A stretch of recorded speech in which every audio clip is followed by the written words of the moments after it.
Hello there, ladies and gentlemen. Welcome to my channel. I hope you enjoy this episode.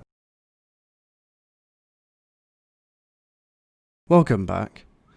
So, if you haven't already, I really recommend that you go back and watch the first video.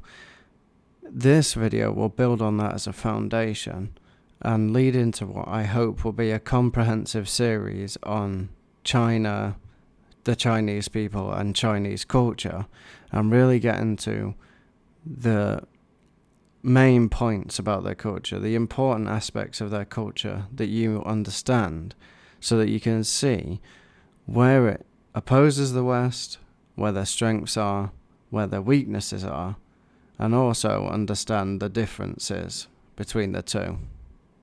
Now, I understand, before anybody says, this is not an overview of the entire of Chinese culture, nor is it to stereotype the entire Chinese people. I'm sure there are individuals in the 1.4 something billion people that live in this nation that don't all conform to these 4 points. But most of them do apply to everyone, and most people who live here will follow them to some extent. So the first point we're going to discuss is collective achievement. Chinese students are quickly taught the importance of collective achievement. In school, their various classes will be judged on the respective average grades, and all the rewards made by the class are for the benefit of every member of the class. Therefore, the top students are always encouraged to get better grades, and they're encouraged by the whole of their fellow students. And this for me was in great contrast to the atmosphere in English schools, where people are often bullied for their great academic achievement, and you'll be mocked over overachieving in academia at school.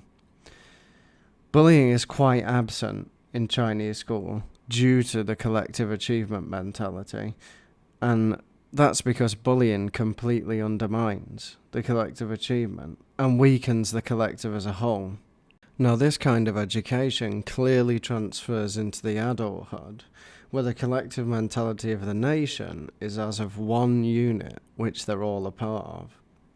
This is why I personally think that the criticism of the Chinese state is often minimal, even with propaganda and government oppression controlling the numbers.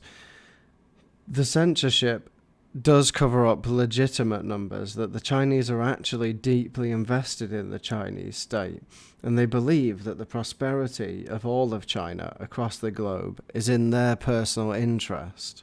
On the other hand, it also leads to what the West would now consider, with its civic style of nationalism, an odd mentality among the Chinese, where they have very clear distinctions of what a group is and what a group means, especially to be their own. To be Han Chinese, you must be born Chinese. You can't get into the group and co-opt their culture. You also have to be ethnically Han. Han Chinese is important, and speak the so-called Putonghua, the common language, support the collective leadership, and shoulder collective failures. Causing dissent is to undermine the whole, and therefore I think it's why individuality in China is something that has crept alongside capitalism and the prevalence of students going abroad to study, and not something that is entirely natural to their culture. The second point I'm going to discuss is losing face.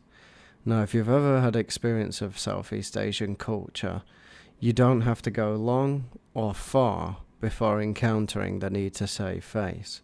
Now, this seems quite anathema to Western Christian ideals, where the need to admit your faults and admonish yourself is central to forgiveness and moving forward. In Chinese culture, the need to save face countermands this belief. If someone commits a fault, they should always be given the chance to remove guilt, to deflect the guilt elsewhere rather than taking blame and admit mistake. When first experienced, you might think that this is just childish or it's just one step away from lying, but it is seen as very highly disrespectful to force someone to take blame. And this can be a source of contention, especially when you're doing business with the Chinese, because if there's any problems or shortcomings, it's often hard to pin down anyone willing to take blame, and often responsibility for problems are deflected onto the accuser or forces that are outside of human control. The third one I'm going to discuss is the resistance to hypocrisy and irony, and I think this is one of the most important ones for the Chinese being resistant to the postmodern ideology. Now, Chinese culture often seems numb when it comes to the sense of hypocrisy and irony. If you ever see Chinese celebration, more specifically official celebrations by institutions or government, they seem to be quite over the top, perhaps a bit campish, with strong emotions and often greeting card style language that tends to go against our Western sensibilities, especially my own British ones. Experiences are often one-dimensional, and they're taken straight at face value, and authority is respected and revered irrespective of the individual that it embodies. Customs and traditions must be honoured and superstitions observed. This last point has been promoted through a concerted effort by the Chinese Communist Party after Mao's death, especially through the educational system, and I think it's attempting to re-establish a Chinese link to their tradition and past, which gives them a justification for the state to exist and its supremacy in Asia. Now, this immunity to both hypocrisy and irony strengthens the culture and the state. When practices are taken as writ, they remain uncriticised, and any whiffs of cynicism are quickly quashed with mockery and ostracisation. Number 4 is political disinterest. This is my final point of the social differences between the West and China, and that's a lack of political interest among your populace. Now, when you speak to the average Chinese person, the topics of politics is often addressed by discussing Western politics and the ongoing machinations in Western democracies. When the Chinese political stage is discussed, it's usually with full support to any current activities, often highlighted in opposition to the failings of the Western nations. They're very aware of the flaws of the two-party system, and they look with disgust at the divisions, disunity, and chaos that's caused by democracy in the West. Recent developments in a certain Chinese city, previously that was under British occupation, has only deepened this distrust of Western democracies, as they can see through their various means and mediums the anarchy and dissent promoted by these regimes, which is in stark contrast to the safe and stable system of government of their own. Those that have faith in the system have almost complete trust in its ability to increase Chinese standards of living and domestic prosperity, and those that don't are often completely politically disconnected, emphasizing more the importance of local community, their family, and their personal livelihood, ignorant and uninterested in the political sphere.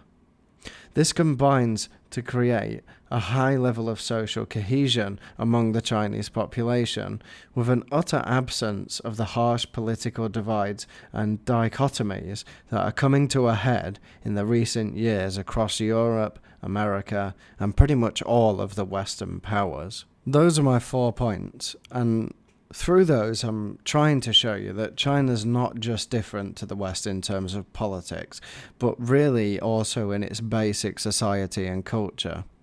Many of the aspects of the Chinese culture and societal trends predate the turbulent years of Maoism, and the post-1976 government has tried to move away from the cultural barrenness of communism and return to integrating itself in the wider Chinese canon. An attempt, I expect, is to wane off typically short lifespans that stereotype socialist totalitarianism. It really shows you how the typical weakness that are deeply ingrained into Western culture, whether that be the need for virtuousness or atomized individualism or total cynicism, they pretty much remain absent or resisted in Chinese culture, not just because of some surface level political control, but rather because of deeply ingrained and long established practices of the Chinese themselves. I hope you enjoyed that video. If you did, please feel free to like, comment, and subscribe. Thank you very much.